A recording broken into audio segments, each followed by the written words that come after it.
jogo, discutível algumas situações, mas o mais importante de tudo, que fica o sumo final, é que essa vitória foi extraordinária, um momento feliz para todos, mas é muito importante estar com os pés no chão.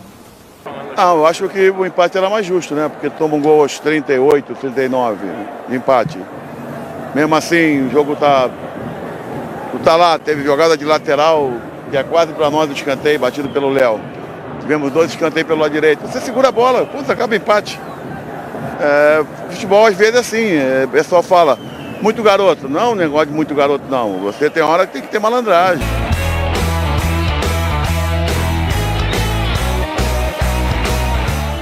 Rapaz, um enredo cheio de emoção. Bem propício para o primeiro clássico carioca do Brasileirão.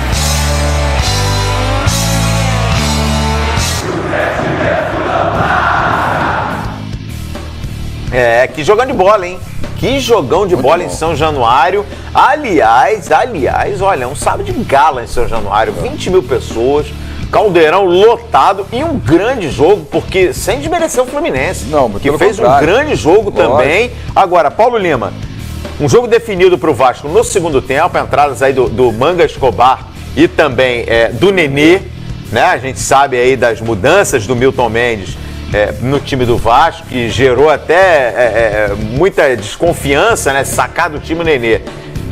Agora testa essas mudanças, esse resultado, da maneira como ele foi construído, com esses 2 jogadores saindo do banco e definindo o jogo? Mostra que o Milton tem convicção naquilo que ele faz. É exatamente isso. Afastou primeiro o zagueirão que foi embora, né? O Rodrigo.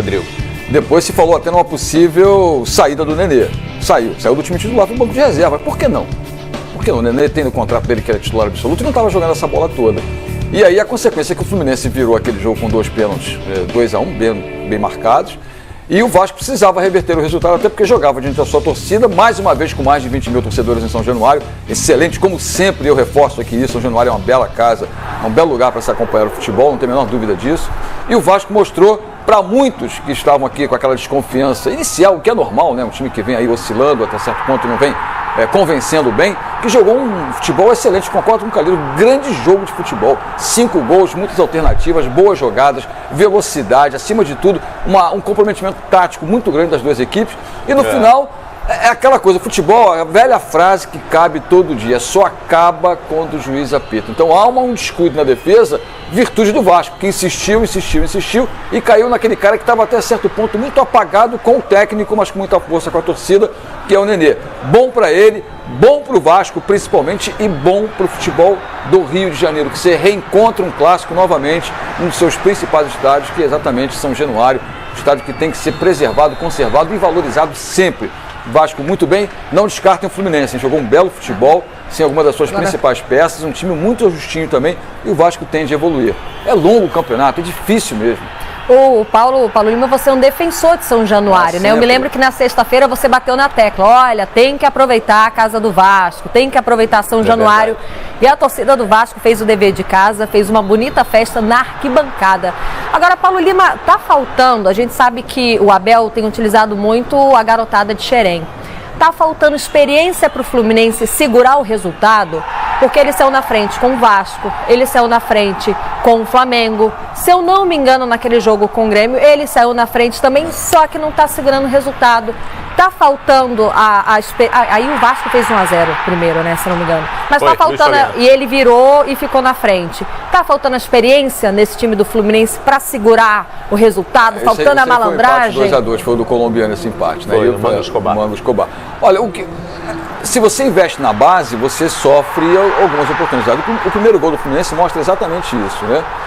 Em que a jogada sai pelo lado esquerdo, sai pelo lado direito, termina do lado esquerdo, na mesma situação, bola cruzada na área, o Luiz Fabiano não dá em bola no primeiro cruzamento, no segundo, o zagueiro do Fluminense, né, ao invés de antecipar a jogada, o Nogueira, por quê? Porque é jovem, e olha, e o que o Luiz Fabiano jogou de pressão, de amadurecimento em cima dele, jogou em cima dele o tempo inteiro, ou seja, falando, marcando em cima, perturbando, e isso mexe com a molecada. E o Abel está apostando nisso, a diretoria financeira diz que não tem dinheiro para comprar ninguém, para investir em ninguém, então vai sofrer, mas o Abel está tendo credibilidade total, o próprio Léo pelo lado esquerdo é um zagueiro, um lateral que de certa maneira, não é aquele que a gente espera como titular de uma grande equipe, mas vai crescer, vai evoluir. E aí o Fluminense também perdeu muito com a passagem do Sornosa, né, que saiu do time, machucado, vai ficar 3 meses fora. O Wellington Silva também está fora. O Wellington Silva também está fora. As peças, o campeonato é exatamente isso. Não adianta você falar, porque ficou fora, prejudicou. Prejudica porque são titulares absolutos. Mas o Fluminense tem reposição. O Scarpa voltou. E eu acho que aí nesse momento é que o Abel, para preservar um pouquinho o Scarpa, enfraqueceu o setor ofensivo do Fluminense. Botou o Marquinhos para ajudar na marcação e foi exatamente no lado em cima do Marquinhos, pelo lado direito da defesa, que saiu o terceiro gol do Nenê. Méritos do Vasco, não dá para você desmerecer o trabalho do Abel em momento algum. Com o elenco que o Fluminense tem, o Fluminense vinha de 2 vitórias consecutivas, vinha até certo ponto fazendo um jogo muito bom, mas o Vasco também do jogo, né? Superou, né? O Vasco se superou. Com certeza. O Fluminense, tô contigo, Paulinho, eu acho que o Fluminense tem tudo para fazer um belo campeonato brasileiro. Vai brigar. E na hora que o Abel tiver essas peças, a Lívia lembrou aqui da janela agora no meio do ano, é um risco também para o Fluminense, que tem uma garotada valorizada. Pois é. Cito aí o Gustavo Scarpa, né? Acho que o mais valorizado desse elenco do Fluminense. Mas enfim, se o Gustavo Scarpa permanecer e em algum momento do campeonato o Abel conseguir ter sequência com esse time de meninos do Fluminense, aí com a volta do Sornosa, do próprio Wellington Silva, olha, esse time do Fluminense é para brigar em cima da tabela, hein? Para brigar em cima da tabela. Você falou aí do que o jogo só acaba quando o juiz apita. Vamos ver então como é que foi esse último gol. A gente tem condições de mostrar aí em detalhes na nossa arte esse último gol. Então já a gente vai mostrar, que a gente separou justamente o último gol para analisar taticamente, né? Movimentação, exatamente. E realmente uma trama ali em velocidade do Manga E no final do jogo, com o Nenê. Mas eu tô contigo também, Paulo Lima. Teve espaço na defesa do Fluminense. E como teve espaço ali pro Nenê. O Fluminense, antes da jogada do gol do Vasco, teve um escanteio a seu favor, que não colocou a bola como deveria colocar, e aí deu exatamente campo pro Vasco sair com mais velocidade, como agente do setor ofensivo. Faz parte, né? Você não quer um time sempre justinho, sempre certinho, sem erros. Os erros fazem parte em qualquer setor da sociedade, em qualquer setor da vida. Qualquer profissão. O erro faz parte. E no erro, paga aquele que errou e quem acerta leva vantagem, que foi o caso do ataque vascaíno. Tem que saber aproveitar e o Vasco não desperdiçou. Tô lendo ali direto a sua mensagem através da nossa hashtag Bom Dia Fox. Pessoal falando, Vasco é o time da virada. Pois é. E virou agora. Ô Luciano Calheiros, você falou do final do jogo. Isso. Vamos falar de algo que aconteceu antes do jogo, porque o Vasco teve que preparar todo um esquema tático diferente para que o time chegasse até São Januário. Isso porque o ônibus do Vasco da Gama teve um problema no caminho. E aí eu pergunto para vocês dois que estão na profissão há muito mais tempo, eu sou muito caçula aqui nesse trio, vocês já tinham acompanhado alguma situação dessa? O ônibus do Vasco ficou no meio do caminho e a diretoria teve que agir rápido, eles buscaram diversos táxis e a cada táxi tinham 3, 4 atletas. E foi assim que o time do Vasco chegou à sua casa, chegou a São Januário. Essa cooperativa aí faturou, né? Porque foi uma corridinha boa, hein, Paulo Lima? Ainda tinha batedor, né? Ali da Ayrton Senna, para quem não conhece o Rio de Janeiro, a Avenida Ayrton Senna, onde o ônibus do Vasco enguiçou. Ainda na Barra. Fica ali, é o principal acesso, a via de acesso para a linha amarela, Exato. que liga a zona oeste do Rio de Janeiro para a zona norte. Então o Vasco concentra na Barra da Tijuca, se dirigia para São Cristóvão, onde fica o bairro de São Januário. E ali é uma corridinha legal, hein, Paulo Lima? Já não é a primeira vez que pedágio, acontece. Quem será que pagou o pedágio, hein? O taxista tem todo aquele selinho. Tá bom. Aí já vai na bandeira. Você já tinha visto isso, Olha, Paulo? não é novidade o ônibus quebrar, né? Mas sim. é porque hoje você tem o registro da imagem muito claro, né? Pois é. E aí foi legal por isso, porque foi onde o ônibus quebrou foi distante de São Januário. Não deu para toda a imprensa saber, olha só, a turma do Vasco tá vindo de táxi, a moçada se posicionou. E é legal, né? Porque, de certa maneira, ainda tem essa questão dos batedores da Polícia Militar que foram ajudar. Imagina sendo um dia de trânsito e não tem um batedor. Era como era sábado de manhã, o tempo estava meio fechado no Rio, não tinha aquele sol todo, as praias não estavam totalmente lotadas. E é exatamente isso que o Calheiros falou. Acesso da Ayrton Senna, linha amarela e depois para a linha vermelha, até chegar no São Januário, leva aí uns 25, 30, 35 minutos. Sem trânsito. Sem trânsito, vai tranquilo, vai legal. Mas é bom, né? Uma imagem diferente. O taxista vascaíno ficou feliz, né? Um detalhe que deixou de falar é o Henrique Dourado, né? É impressionante. Artilheiro, e olha, as contas, se não me engano, são nas últimas 13 cobranças, ele sempre balançou as redes. Aliás, e sempre escolhendo bate bem. canto diferente do outro. Ele passa uma tranquilidade. Não, e detalhe, olha pra bola, daqui a olha pro pouquinho, goleiro. exatamente. Daqui a pouquinho, se a gente puder mostrar aí os 2 pênaltis cobrados pelo Henrique Bem Dourado, tranquilo. esse é o detalhe que o Paulo Lima falou aqui. O Henrique Dourado, em momento algum, ele olha pra bola. Ele vai o tempo inteiro olhando pra frente e olha, bate em lados diferentes. E sem dar pancada na bola. Espera sempre a movimentação do goleiro. Mas sempre repetindo a paradinha que deixa uma galera... Mas o Simon explicou aqui... É a característica dele, pode. O Simon já explicou aqui que até o momento de armar o chute, do movimento do chute, ele pode fazer quantas paradinhas ele quiser. Ele não pode, depois de botar o pé de apoio do lado da bola e armar o chute, aí ele já não pode mais fingir que vai chutar e não chutar. Não. Aí ele tem que chutar. Ele tem que concluir o movimento. Olha aí, ó. O primeiro, ele bate no lado direito do Martin Silva. Você vai reparar no replay. E ele olha pra frente o tempo todo, ele não olha pra bola. Ele tem uma frieza muito grande. Os pênaltis foram bem marcados. Os pênaltis foram bem marcados, Essa aí foi uma falta do Gilberto, ó. A gente tá vendo no detalhe aí, ó. Já Nadine Barros, inclusive, estará aqui com a gente no Bom Dia Fox.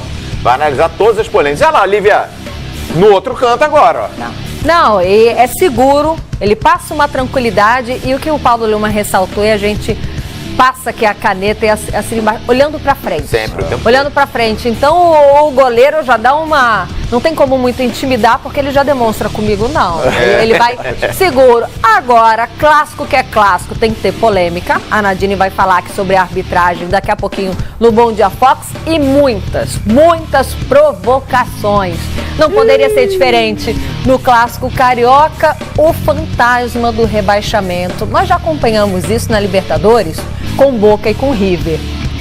Aí, como hoje em dia nada se cria, tudo se copia, um drone, Paulo Lima, sobrevoou São Januário. Acho velha história do Fluminense ter ido pra Série C e não ter pagado a subida. Já teve em Grenal também, drone com Série B, lógico, só que o Inter hoje não pode tirar mais onda, né? Acabou, pois é. A rivalidade agora acabou, mas aqui... Não, mas foi justamente assim, Paulo Lima, foi um Grenal no Beira-Rio, e um drone do Grêmio, porque o Inter estava lutando para não cair no ano passado, assim, e a provocação já era do Grêmio, antecipando o rebaixamento. Fazendo a previsão. Exatamente. E a gente está vendo o drone aí, você falou lembrou esse episódio aí, que o Fluminense caiu para a Série C. Lá atrás, em 99. Retornou à Série B em 99, só que saltou direto para a Elite, na Copa João Avelange em 2000. E muito desse movimento de bastidores, desse movimento político, teve a participação do presidente do Vasco.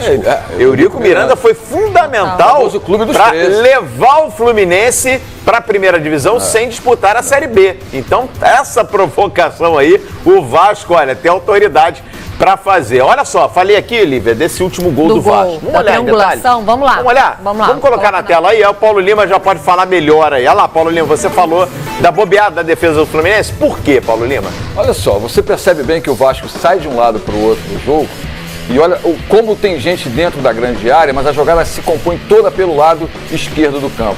Há o cruzamento, né? A gente está percebendo aí, olha só. Olha lá, o Nenê está marcado ali, está sinalizado, ó, no meio da área. E aí a gente repara, Paulo Lima, né? Olha só, nesse momento, Lívia, muita gente de branco, mas ninguém marcando ninguém. 3 jogadores do Fluminense na área, agora já são 5. Olha o Nenê soltinho. Exatamente. E quem tinha que estar nele era o Marquinhos, que estava exatamente correndo atrás do homem da marcação do meio campo. Posicionamento. Essa foi exatamente a função dele para entrar no time do Fluminense no finalzinho, colar em alguém que saísse do meio campo para o ataque. Houve uma desatenção. Lógico que houve a virtude do passe e a consequência que caiu no pé bom do Nenê, no pé esquerdo dele, né? Aí chute fora. Muita gente fala, mas o Cavalieri não anda bem no Fluminense. Não é uma fase das melhores do Cavalieri, sem dúvida nenhuma. Mas daí não dava pra pegar, né? No bico da pequena área, na perna esquerda do Nenê, chute cruzado na diagonal, é uma pancada seca. Né? O Cavalieri não é aquele goleiro de temporadas passadas, não vem sendo assim. Mas fez defesas importantíssimas também no jogo. E o Nenê, todo mundo sabe, né? Um cara malandro, correu nas costas da zaga. Ele se posiciona muito bem. E aí, ali perto da área, é difícil de segurar o homem. Olha, nós vamos falar ainda sobre Vasco, essa vitória por 3-2 em cima do Fluminense. Você continua participando através da nossa hashtag BomDiaFox2. Só que o nosso assunto agora é um outro clássico. Isso porque o São Paulo